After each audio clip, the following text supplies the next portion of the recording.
मुझे याद है एक बार दलाई लामा जी से जब मैं मिला, तब मैंने उनसे पूछा कि हिज होलीनेस, हमारे इतने सारे धर्म हैं और हम प्यार भी करते हैं और झगड़ते भी हैं, हाँ। तो हम सब कैसे एक साथ कैसे आ सकते हैं? तब उन्होंने बहुत ही सुंदर सरल जवाब दिया था कि बट दान देने के संबंध में मैंने अक्सर देखा है कि लोग ये सोचते हैं कि मेरे पास तो बहुत कम है, या जैसे जो गरीब है वो कैसे दान दे। मेरे एक दूसरे टीचर थे, वो बोलते थे बेटे कि अगर आप अपने दोस्त से अगर मांग नहीं पाए तो आपका दोस्त नहीं है।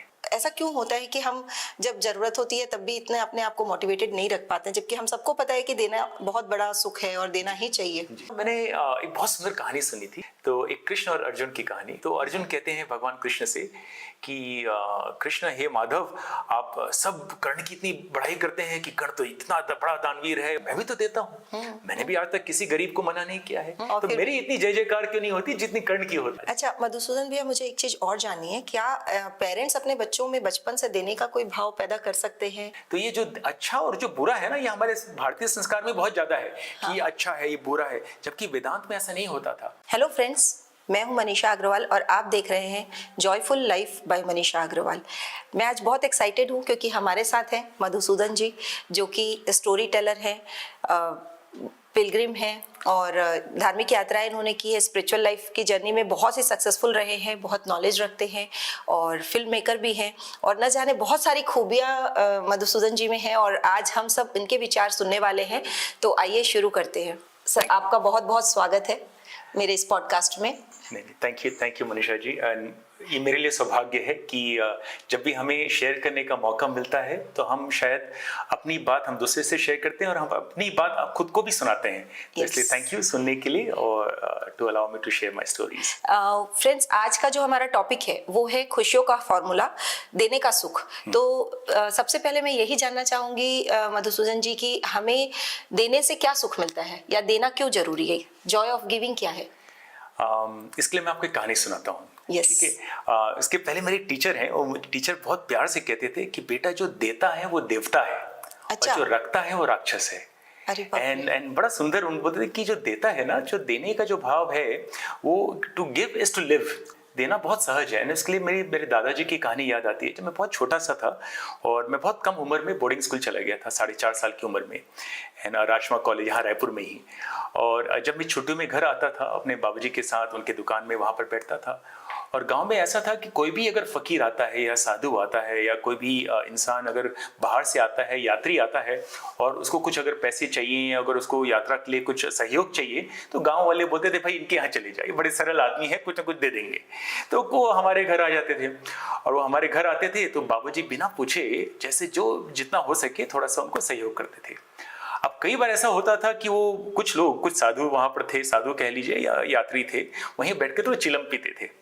तो मैं बड़ा गुस्सा होता था, बाबूजी ये क्या, देखिए यहाँ पर तंबाकू पी रहे हैं, बीड़ी पी रहे हैं और चिलम पी रहे हैं, और आप उनको दे रहे हैं, पैसे दे रहे हैं, आपको क्या पता ये यात्रा करेंगे कि क्या करेंगे, कामों में है ना? हाँ, तो करेंगे। तो बहुत प्यार से वो मुझे समझाते थे कि बेटा देखो कि पेड़ को देखो, पेड़ जो है अगर फल जो देता है तो कभी नहीं सोचता है कि मेरा फल कौन खा रहा है, मेरा फल क्या चोर खाता है कि साधु खाता है, कि भूखा खाता है कि जो पेट भरा हुआ है वो खाता है।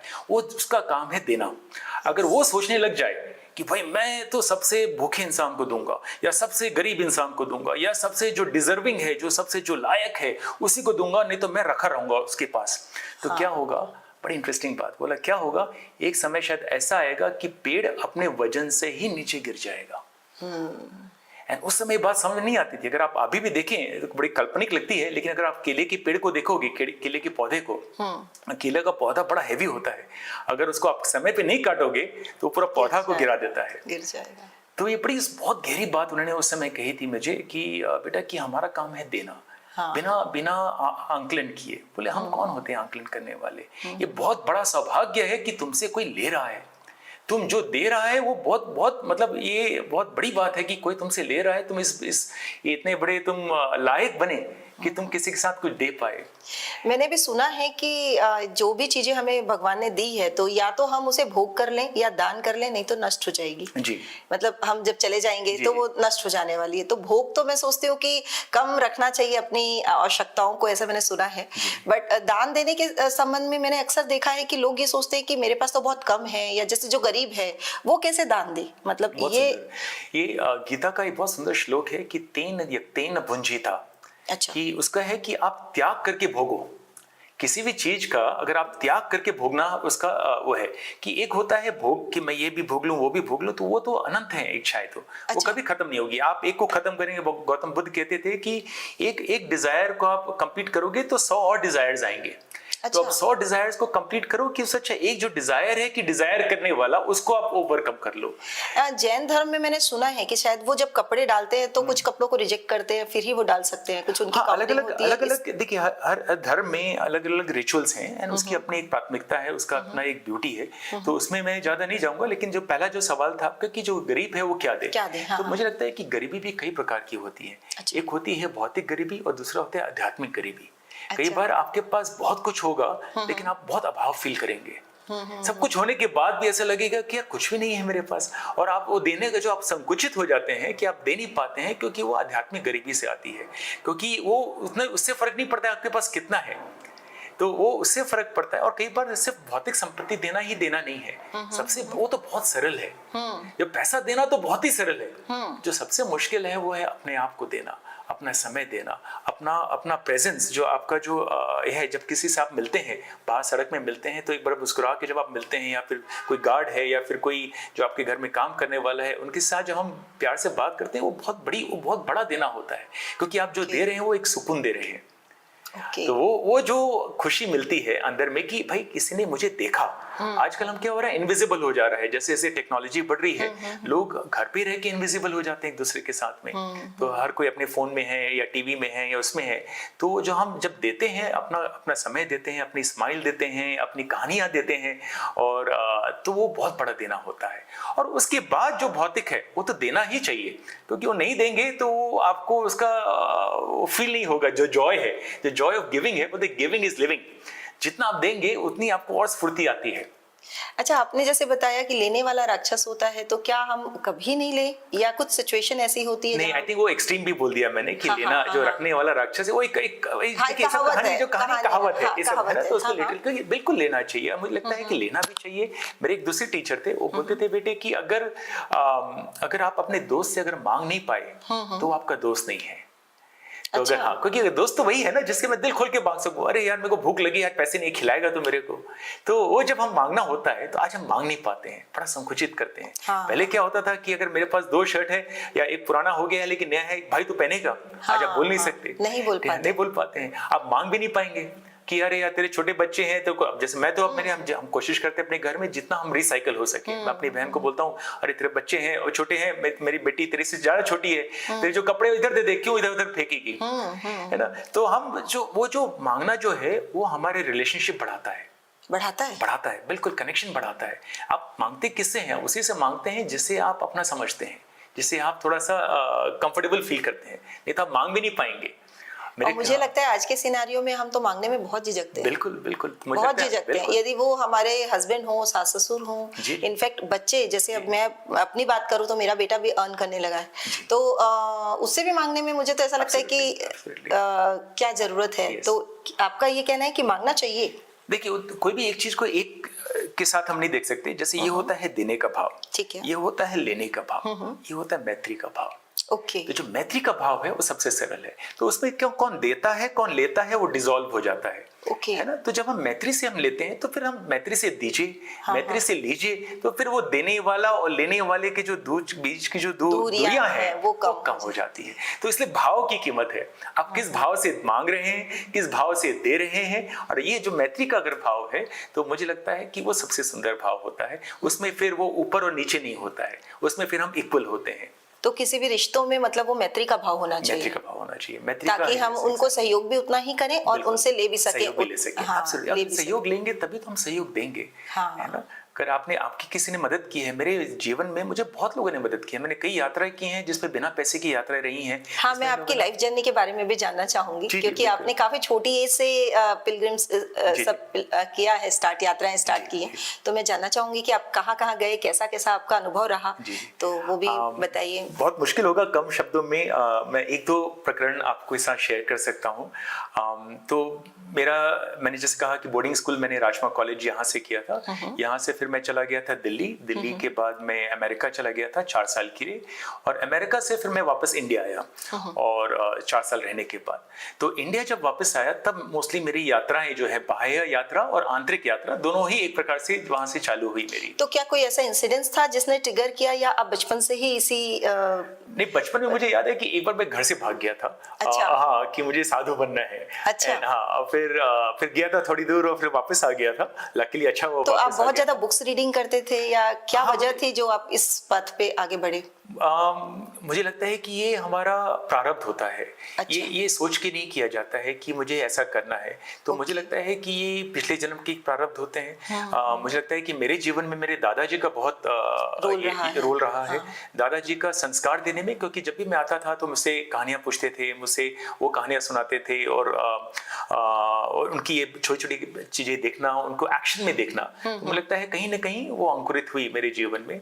फिर मेरे पिताजी का, क्योंकि पिताजी और माता ने अगर सपोर्ट नहीं किया होता तो शायद ये जीवन में नहीं जी पाता। उनका था कि बेटे कभी भी हम तुमको लोन नहीं लेने देंगे, तो तुमको जो करना है, हमें समझ नहीं आता है तो क्या करता है। मुझे आज भी नहीं, उनको आज भी ये बोलते हैं बेटा मुझे आज भी हमें नहीं मालूम है, कोई हमसे पूछता है कि करता क्या है तो बोलते भाई उसी से बात कर लो। तो आज भी हमें नहीं पता है, लेकिन जो है कि हमारा सपोर्ट। नहीं, आप तो बहुत अच्छी स्पिरिचुअल जर्नी पे चल रहे हैं और हम लोग सबके लिए एक रोल मॉडल बने हुए हैं। Thank you. But I think हम सभी यात्रा में हैं। कई बार हमें मालूम होता है और नहीं मालूम होता है, बस उतना ही फर्क है।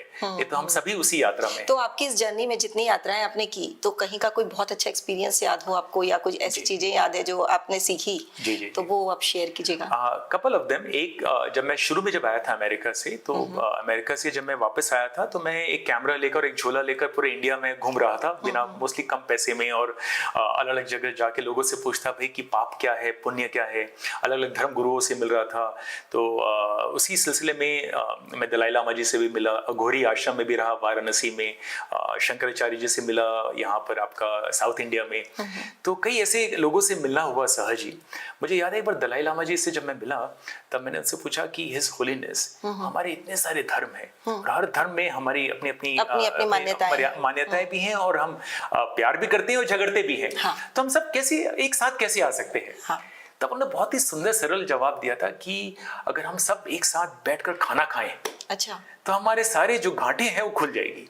तो बोले कि पहला काम है कि सब बात में बैठ के खाना खाना। और हमारे गांधी आश्रम में, फिर मैं गांधी आश्रम में रहा 10 साल, तो वहां पर एक प्रार्थना हम करते थे कि साथे जमिए साथे रमिए, साथ में हम खाना खाएं, साथ में हम खेलें, फिर साथ में हम सारे काम करें।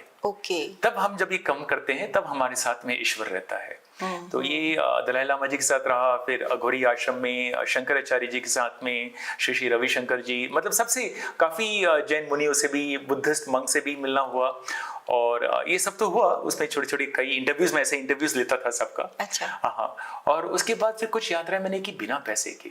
जब बिना पैसे के मैंने जाके देखता था कि भाई कि क्या मैं इतनी ही शिद्दत के साथ, जैसे इतनी प्रेम के साथ, अगर मैं घर पे हूँ, मुझे अगर चाय पीनी है, मैं माँ को बोल सकता हूँ कि माँ चाय बनाओगी, तो क्या मैं बाहर में किसी को बोल सकता हूँ और क्या पिलाएगा?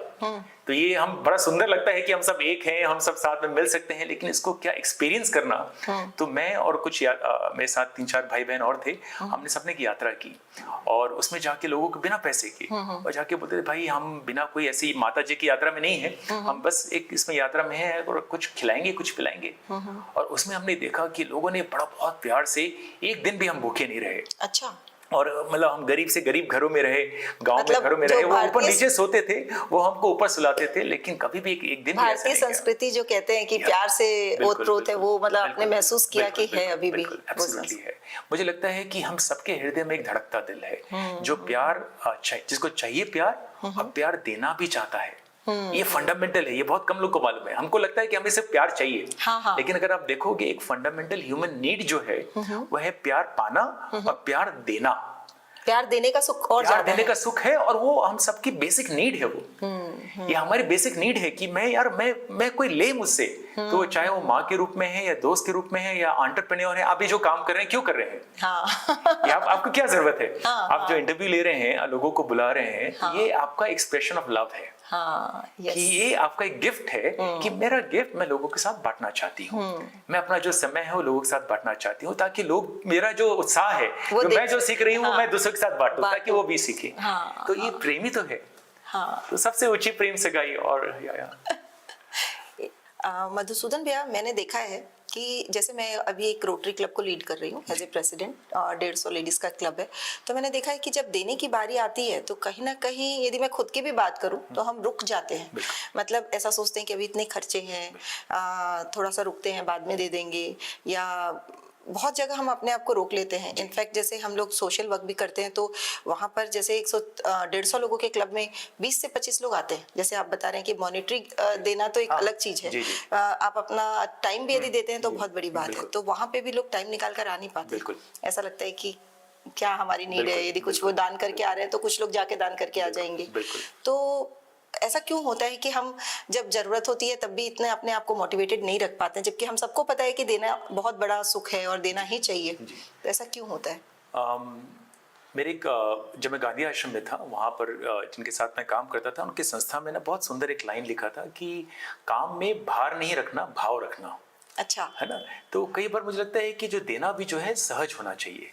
उसका भी बहुत लोड अगर हम ले लें कि मुझे देना है देना है तो देना है, तो वो भी बहुत, मतलब कोई भी चीज लोड के साथ, तो हम वेट करते हैं। बोलते हैं ना कि जो जैसे बाबूजी कहते थे मेरे कि बेटा देना जो अगर आता है तो सौभाग्य है तुम्हारा कि तुम्हारे कर्म फले कि तुम देने की सोच रहे हो। तो नहीं, जब तक आप नहीं पकेंगे नहीं गिरेंगे। ठीक है, तो पकने दीजिए। कई बार नहीं हो रहा है तो अच्छी बात है। कई बार मुझे लगता है कि अपने लिए ध्यान रखना है, नहीं शेयर कर पा रहे, कोई बात नहीं, उसका गिल्ट नहीं रखना चाहिए। मुझे ऐसा पहले लगता है कि ना गिल्ट लेकर ना गिल्ट देकर।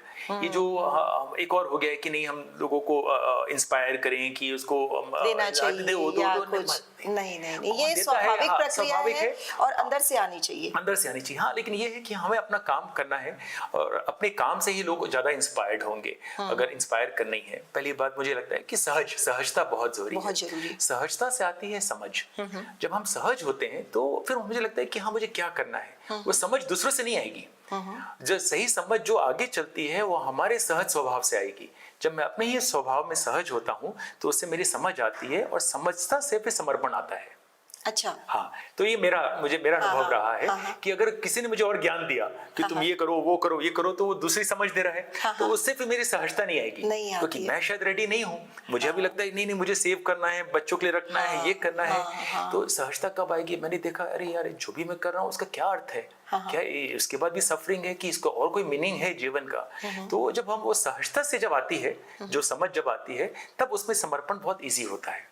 पहली बात ये। दूसरा, मैंने एक बहुत सुंदर कहानी सुनी थी। जब देने की हम बात कर रहे हैं तो एक कृष्ण और अर्जुन की कहानी और कर्ण की कहानी। तो अर्जुन कहते हैं भगवान कृष्ण से कि कृष्ण, हे माधव, आप सब कर्ण की इतनी बड़ाई करते हैं कि कर्ण तो इतना बड़ा दानवीर है और ये इतना देता है, मैं भी तो देता हूँ। मैंने भी आज तक किसी गरीब को मना नहीं किया है, मैंने भी आज तक किसी को अपने खाली हाथ नहीं लौटाया है। तो मेरी इतनी जय जयकार क्यों नहीं होती जितनी कर्ण की होती? दानवीर कर्ण, उनका नाम है, दानवीर अर्जुन नहीं कहते कोई। तो उन्होंने कहा ठीक है, तुम एक काम करो, कल सुबह आओ, मैं बताता हूँ। तो सुबह अर्जुन पहुंचा, तब भगवान कृष्ण ने कहा कि देखो, जो बहुत दूर जो 2 पहाड़ दिख रहे हैं उनको मैंने सोने का बना दिया है। आज शाम तक आपको इसको बांटना है। अच्छा, ठीक है, ये दोनों को आपको खत्म करना है, आज शाम तक आपको इसको बांटना है। तो अर्जुन बोला बिल्कुल, इतनी प्रणाम किया। सारे गांव वालों आ जाओ, देखिए सबके लिए मैं सोना लाया हूँ। और सारे आ गए और अपना वो अस्त्र तोड़ के, सब बोले जितना तोड़ के जो ले जा सकते हो ले जाओ। सारे लाइन में लगे हैं, तोड़ रहे हैं, कुछ लोगों तोड़ के वो बांट रहा है, अर्जुन बांट रहा है। शाम तक मुश्किल से ऊपर का थोड़ा सा भी नहीं बढ़ पाया। कितना बढ़ा? थोड़ा सा, ठीक है, 1/3 1/4 या 1/10 जो भी है, थोड़ा सा आधा दिया और पसीने से लथपथ बोला, माधव इतना ही हो पाया, जो जितना था मैं दे दिया। तो ठीक है, अगले दिन उन्होंने कर्ण को बुलाया कि कर्ण, ये 2 पहाड़ हैं, आपको आज शाम तक इसको बांटना है। तो उन्होंने उनको नमन किया और उसी समय 2 किसान वहां से जा रहे थे। तो उन्होंने उनको बुलाया, भाई सुनो, एक पहाड़ तुम्हारा, एक पहाड़ बोला मेरा काम था देना, मैंने दे दिया। अब मैं कौन होता हूँ कि भाई ये गरीब है कि इसको ज्यादा दो, इसको कम दो, आपने मुझे बांटने का काम दिया। आज एक बहुत नया चीज मुझे पता चला। मैं ऐसा सोचती हूँ कि मैं स्पिरिचुअल जर्नी पे हूँ तो काफी चीजें मुझे पता है, लेकिन आज तक मैं ये सोचती थी कि जरूरतमंद को ही देना चाहिए। पर आज आपसे बात करने के 2 किस्से के बाद मैं एकदम क्लियर हो गई हूँ, देना हमारा काम है, आपका काम है। और ये जजमेंटल मतलब हमें नहीं होना चाहिए कि किसको दे रहे हैं, क्योंकि जो दे रहे हैं आप अपने आप के लिए दे रहे हैं। यस, बहुत ही सेल्फिश एक्ट है। दलाई लामा जी का एक सुंदर शब्द है, उन्होंने कहा कि be selfish, be generous. Okay. अगर आपको सही में आपको सेल्फिश का हिंदी वर्ड क्या हुआ कि अगर आपको अब सेल्फिश बनना है, हाँ। तो जेनरस बन, अगर जितना आप दोगे उतना आपके हित के लिए अच्छा है। अगर आपको अपना हित देखना है तो आप दो, वो दूसरे हित के लिए नहीं दे रहे हैं, क्योंकि क्या दोगे क्या लोगे। इतनी सदियों के जीवन में इतने सारे लोग आए, राजा आए, रंक आए, सब आए, सब ही गोल गोल हो जाना है यहाँ पर। तो जो हम दे रहे हैं वो अपनी खुद की यात्रा है। ये अर्जुन और करण वाली तो मतलब कहानी मेरे दिमाग में बिल्कुल छप सी गई है, क्योंकि हम लोग तो हमेशा कंफ्यूज रहते थे। जैसे हम एवरी मंथ ना कुछ डोनेट करते हैं सोसाइटी के लिए, कभी वृद्धाश्रम में, कभी बच्चों के पास, या कभी कहीं। तो हम हमेशा कंफ्यूज रहते थे कि जिस जगह पे बहुत सारे लोग डोनेट कर रहे हैं वहां पे हम भी जाके क्या करेंगे डोनेट करके, और हम नए कहाँ से लाए ऐसे लोग जिनको हमको देना है। तो ये हमारे पास हमेशा क्वेश्चन मार्क रहता था, और मैं भी काफी कंफ्यूज रहती थी कि एकदम जरूरतमंद का पता कैसे लगाए। लेकिन अब तो बहुत क्लियर हो गया है। लेकिन इसमें भी विवेक है, देखिए मनीषा जी। इसमें क्या होता है कि अब अर्जुन की अगर हम बात करें तो कि कहानी है, कहानी के कई आयाम होते हैं, है ना। अब दूसरी का इसका आयाम क्या है कि अर्जुन ट्रस्टी था पैसे का, ओके, है ना। जब आप ट्रस्टी होते हैं, कर्ण का हम ये भी तो कह सकते हैं कि कर्ण ने तो बिल्कुल ही आपने तुरंत बांट दिया। अर्जुन जो था ट्रस्टी था, उसने सोचा कि भाई मेरे हाथ में है तो मैं कैसे उसको पूरे ज्यादा से ज्यादा लोगों को दूं, ज्यादा से ज्यादा लोग का हित हो। वो विचार अच्छा था। बस गड़बड़ कहाँ ये हुई कि जो अर्जुन था उसमें मैं का भाव ज्यादा था कि मैं दे रहा हूं, मैं बांट रहा हूं, जबकि जो कर्ण था वो था कि मैं तो हुई नहीं, मैं से मैं हो गया वो। जब हम मैं से मैं हो जाते हैं, इसलिए मैंने शुरू में कहा ना कि भाव इज इंपॉर्टेंट। किस भाव से आप दे रहे हैं, तो जब वो भाव में अगर आप पकड़ते हैं तो फिर आपको क्या समझना है और क्या दिशा है ना, वो आपको मिल जाती है। या बहुत ही अच्छा लग रहा है आपसे, और मैं आपके इसी तरह की किस्से कहानियां सुनना चाहूंगी कि आपके लाइफ के और भी एक्सपीरियंसेस जहां भी आपकी यात्राओं में आपने जाना। मैंने एक यूरोप में एक यात्रा की है 40 दिन में, स्पेन देश में, वहाँ पर 40 दिन की एक यात्रा थी।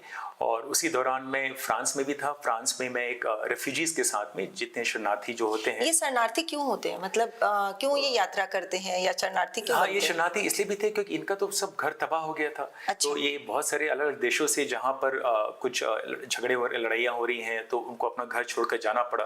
तो ऐसे लोग, बहुत सारे लोग वहाँ पर फ्रांस तक पहुंचे, और फ्रांस से सब इंग्लैंड जाने की कोशिश कर रहे थे। तो वहाँ पर तो मैं उनके साथ जाकर 1 महीना रहा था। और जब मैं पहुंचा वहाँ पर तो देखा वहाँ पाकिस्तान के कुछ भाई थे, कुछ ये सऊदी से भी थे, कुछ लोग आपके अलग अलग सीरिया से थे और थे। जब मैं पहुंचा वहाँ पर, जब उनको मालूम चला कि मैं भारत का हूँ, तो इतनी बड़ी खुशी आई उनके चेहरे पे। और सलाम वालेकुम, आप कैसे हैं, मुझसे कहते हैं। और मैंने कहा कि यार आप यहाँ इतनी मुश्किल स्थिति में हैं और आप मेरे से पूछ रहे हैं कि मैं कैसा हूँ। कितना प्रेम देखिए।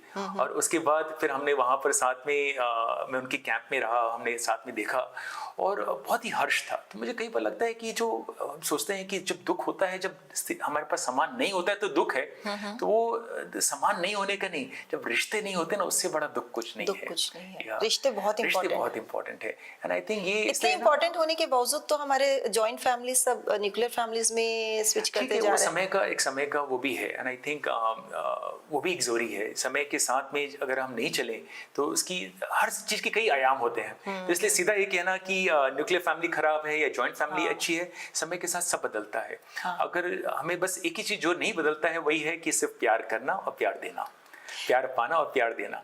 वो क्या है, हम कैसे उसको पकड़ कर रखें। एंड उसके रिश्ते अलग बदलते हैं, उसके पहलू और तरीके अलग बदलते हैं, और उसको स्वीकार करना भी बहुत जरूरी है। तो आप इतने विभिन्न देशों में गए, इतने अलग अलग टाइप के कल्चर से के लोगों से मिले, तो आपको कुछ डिफरेंस लगता है इंडियन कल्चर में और बाकी लोगों के कल्चर में, या फिर उनकी सोच में? हाँ, कल्चर सब जगह अलग अलग है, लेकिन मुझे लगता है कि जो अद्वैत जो हमारे यहाँ कहते थे श्री शंकराचार्य जी कि हम सब एक ही हैं। ये इस चीज को आपने फील किया? बिल्कुल, एब्सोल्युटली। मुझे लगता है कि ये जो सोर्स है हमारे एक ही सोर्स है। और वही है प्रेम ही है जो हमको बांध के रखता है। अपेक्षित प्रेम नहीं। अपेक्षित प्रेम भी बहुत होता है, परिवार में भी अपेक्षित प्रेम होता है। मैंने तेरे लिए इतना किया, तू मेरे लिए कर, मैंने तुझे क्यों जन्म दिया, मैंने तुझे मेरे लिए काम कर। ठीक है, हमें वो अपेक्षा अपनों से ही होती है। दूसरी पहलू उसका है कि अपेक्षा अपनों से ही होती है, लेकिन अपेक्षा से दिल भी दुखता है। क्योंकि अपेक्षा क्या है, कितना आप पूरा कर पाएंगे। दूसरों की आप अपेक्षा नहीं कर सकते पूरा। तो मुझे लगता है कि अपेक्षित प्रेम नहीं, जो अनपेक्षित प्रेम जो होता है वो आपको सुकून देता है। और वो मैंने हर कल्चर में पाया है कि एवरीवन इज जो ह्यूमन हार्ट जो है कि हर कोई प्रेम करना चाहता है, हर कोई प्रेम पाना चाहता है। अलग अलग उसके प्रदर्शन के अलग अलग तरीके होते हैं, लेकिन अच्छा मधुसूदन भैया, मुझे एक चीज और जाननी है, क्या पेरेंट्स अपने बच्चों में बचपन से देने का कोई भाव पैदा कर सकते हैं या वो स्वतः ही आएगा, मतलब नहीं, कोई वो तरीका?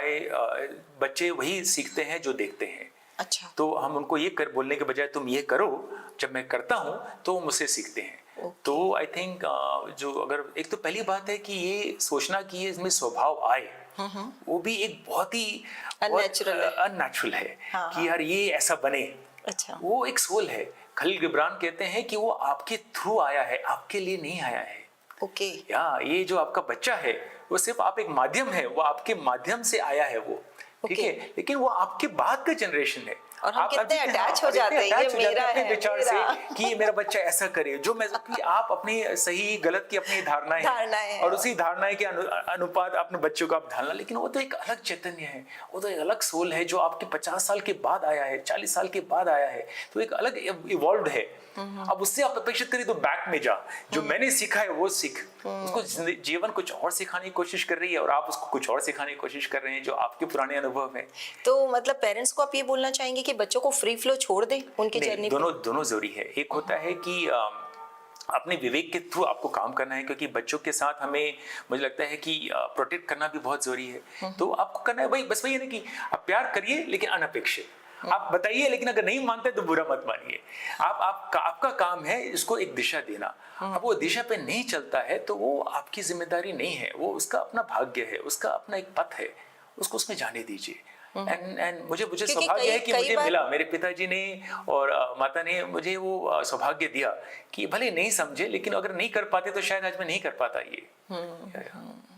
कई बार मैं देखती हूँ कि जो बच्चे बड़े होके थोड़े जिद्दी होते हैं, या कुछ तो माँ बाप बोलते हैं कि बचपन में शेयरिंग नहीं सिखाई, या मतलब बचपन में इनको ये सिंगल चाइल्ड था तो इसको हमने कभी किसी से शेयर नहीं करवाया, तो ऐसा बोलते हैं। लेकिन ऐसा आपका कहना है कि वो जरूरी नहीं है, वो सोल है, उसकी अपनी जर्नी है। कई इंप्रेशन तो पड़ते हैं ना, संस्कार है। उसके लिए आपने जगह, जब मैं छोटा था ना, जब मैं 4 साल का था तो बहुत गुस्सा था, और वही सिंगल चाइल्ड था जैसे आपने कहा, और मेरी मन की बात नहीं होती तो चीजों को तो ऐसे फेंकता था। तब मेरी माँ ने कहा कि ये तो अब, इसलिए मुझे बोर्डिंग स्कूल वहां पर बहुत बहुत प्यार से भेजा कि चलो से वहाँ।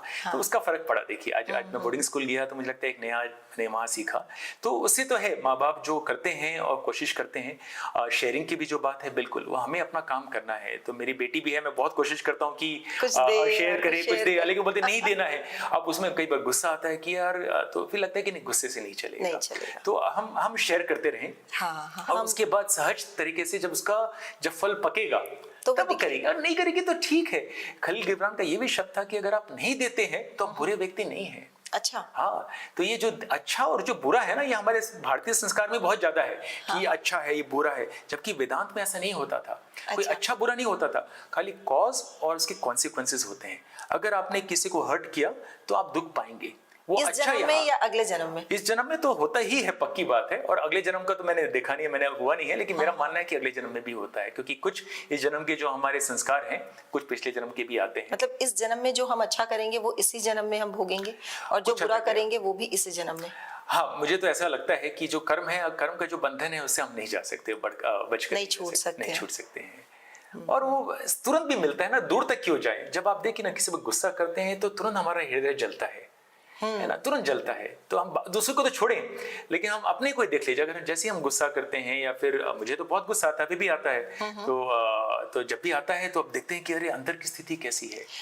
गुस्से की बात यदि आ रही है तो मुझे जानना है कि आप जैसे बचपन में गुस्सा थे, तो आज भी आपको उतना गुस्सा आता है, या आपने इतनी स्पिरिचुअल जर्नी में उसको कंट्रोल करना सीख लिया?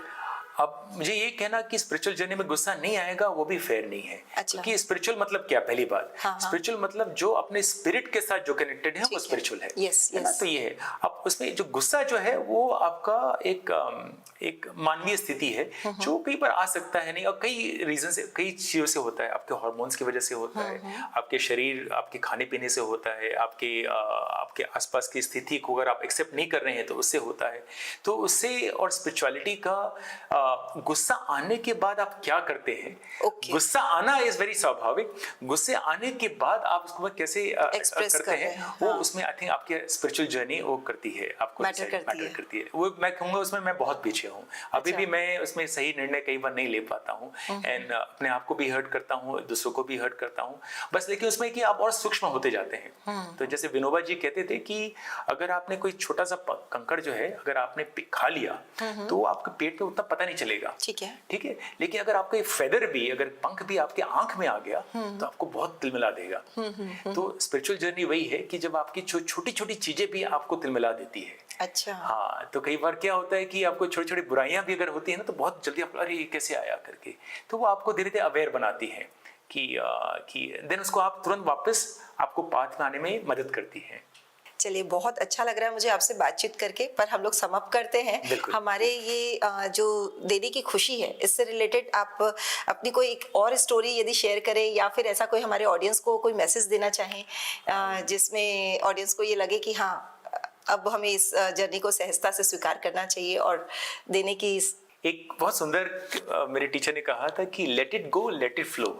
ओके। हाँ, लेट इट गो जो है इसको एक्सेप्ट कर लो और उसको बहने दो। जीवन में एक अपनी एक भाव है और let it go let it flow. Life knows, जीवन को पता है कि आपको कहाँ लेके जाना है। तो मुझे लगता है कि मेरी जो समझ है कि कितने और सहज बने और इतने सहज इतने बने कि हमारा कोई रेसिड्यू न रहे। जैसे अगर पक्षी आकाश में उड़ता है तो पीछे कोई निशान नहीं छोड़ता है। तो ये जो हमारी जो भाव है कि मेरी एक पहचान बने, मेरे इतने फॉलोअर्स हो, मैं एक बड़ा सा एक कुछ बनाऊं जहां पर लोग मुझे याद रखें और एक मेरी एक लेगेसी हो, तो मुझे लगता है ये बहुत आपको उतनी ही पीड़ा भी देती है, उतनी ही उसका एंजाइटी बढ़ाती है। जो सही जीवन जो है, मैंने जो लोगों से मिला हूँ, जितने भी जो संतों से मिला हूँ, वो एकदम विलुप्त हो गए हैं। इतने इतने सरल हो जाते हैं, इतने बच्चे जैसे हो जाते हैं कि वो जो अहम का जो अभाव जो संस्कार है वो बिल्कुल चला जाता है। तो और वो एक यात्रा है, वो ऐसा नहीं है कि आज आपने पाली है और बिल्कुल आज कल से आप एकदम स्पिरिचुअल हो गए हैं। तो मुझे लगता है कि जो पूरी जो यात्रा है वो सिर्फ एक यात्रा है अपने दिल को खोलने की, टू ओपन योर हार्ट, जो सूफिज्म में भी कहते हैं और जो फकीर जो कहते हैं कि अपने दिल को ज़्यादा से ज़्यादा खोलना और दूसरे का दर्शन अपने हृदय में हो। अच्छा। ना, हाँ, तो जो एक रूपता की जो बात है, अद्वैत की जो बात है, जो हम जब एक साथ है, मोह का क्षय मतलब मोक्ष। जो मोक्ष हम कहते हैं, मोक्ष सिंपल है कि मोह का क्षय और सब चीज का मोह। हाँ, चाहे वो पैसा हो, रिश्ते हो, और yet you have to stay in the life. तो वो सब यूज करते हुए कैसे आप उसमें निर्लिप्त रहते हैं। एक और क्वेश्चन मेरे दिमाग में आ रहा है कि यदि हम इतने इसमें मोह का क्षय और मोक्ष वाली बातें करें तो जितने हम अभी दौड़ रहे हैं इस भाग दौड़ की दुनिया में, इतना अचीव करना है, ये टारगेट है, ये विजन बोर्ड है, तो ये सारी चीजें फिर मतलब एक नहीं, बहुत अच्छा है, बिल्कुल करना चाहिए। तो मतलब एंटरप्रेन्योरशिप की जर्नी और स्पिरिचुअल जो जर्नी है ये पैरेलल कैसे चलेगी? बिल्कुल पैरेलल है, क्योंकि वो है ना, जब गांधी जी के जो टीचर थे, इनका नाम था आपका श्रीमद राजचंद्र जो थे, वो व्यापारी थे, हीरो के व्यापारी थे। और अगर आप देखो बहुत सारे जो संत थे जिन्होंने उसमें भेद नहीं किया। जहाँ भय होता है वहां भेद होता है। अच्छा, है ना। तो जहां पर डिफरेंसेस जाएगा कि मैं अमीर हूं, ये गरीब है, पैसा खराब है, या ये सब भेद है। और भेद कहां से आता है? भय से आता है। सो आई वुड से कि जहां पर है, एक तो एक्सेप्टेंस इज इंपॉर्टेंट, जो मुझे समझ में आता है, और उस एक्सेप्टेंस के साथ में हम अपना जीवन जिए, इसको किसी को रिजेक्ट ना करें। एक होता है नॉन अटैचमेंट और डिटैचमेंट। डिटैचमेंट होता है रुखा, मुझे ये नहीं चाहिए, मुझे वो नहीं चाहिए, मैं ये त्याग कर दूंगा, मैं वो त्याग कर दूंगा, वो डिटैचमेंट है, वो नेगेटिव शब्द है। अच्छा। नॉन अटैचमेंट है कि मुझे मिला है, ये मुझे संपत्ति मिली है या देह मिला है या फिर जो भी गिफ्ट मिले हैं, मुझे बांट रहा हूँ। और कल चला भी गया तो भी सुखी हूँ, आज है तो भी सुखी हूँ। तो ओशो के पास 100 रोल्स रॉयस थी, वो बोलता था मेरी कहाँ है, वो तो है, जब नहीं थी तो भी मैं खुश था, वो तुम्हारे मन में भेद है। और इसे एक एंड की कहानी सुनाता हूँ मैं, इसके बाद I think we can close that. एक ऐसे एक दंपत्ति थे जिन्होंने त्याग कर दिया था और संन्यास ले लिया था, और जंगल में जा रहे थे, तो पति आगे था और उनकी पत्नी जो थी वो पीछे चल रही थी। एंड अचानक ना पति को सड़क में धूल में उसमें एक सोने का कंगन दिखा। तो उसने क्या किया, अपने पाँव से तुरंत उसने मिट्टी डाल दी इसके ऊपर। और पत्नी ने देख लिया, पीछे आ रही थी, और ये था उनके त्याग के बाद की बात है, जब उन्होंने सब संन्यास ले लिया था। तो उस समय कुछ नहीं बोली, आगे गए, एक गांव में विश्राम कर रहे थे। तब उनकी पत्नी ने पूछा क्या किया आपने? तो बोले कि अरे वहां पर एक सोने का कंगन था और मुझे डर था कि तुझे दिखेगा तो तेरे मन में वापस राग आ जाएगा कि अरे यार चलो इतना सुंदर गगन है रख लेती हूँ करके, तो राग आ जाएगा। तो कहती है कि राग तो आपके मन में था, मैंने तो आप तो मेरे लिए तो आपने मिट्टी पे मिट्टी डाली है, अरे बाप रे, आपके लिए वो सोना है। तो देखिए गलत कुछ नहीं है, मैं वही बोला ना कि गुड और बैड में मत पड़िए, वो भेद है। जो जैसा है एक्सेप्ट करके हम एक ही यात्रा है कि बस प्यार करने की और प्यार पाने की। इसी प्यार पाने के लिए भी अपना दिल खोलना बहुत बड़ी बात है मनीषा जी, वो नहीं कर पाते हम। एंड आई थिंक वो एक यात्रा है कि दूं, लेकिन देने के साथ में क्या लूं लोगों से, कि जितना आप लेंगे उतना और आप देंगे। सो ये लेना और देना और बीच में जो है मैत्री का जो भाव है वो हमें उत्सव कराता है। बहुत खूब, बहुत ही अच्छा लगा आपसे आज मिलकर Madhusudan. Thank you so much. और मुझे पूरा विश्वास है कि मेरे ऑडियंस को भी बहुत मजा आया होगा और फिर मौका मिला तो आपके साथ फिर से और कुछ विषय पे चर्चा रखेंगे। Thank you to share. Thank you so much. आप सबको सुनने के लिए बहुत बहुत शुक्रिया, धन्यवाद। Thank you.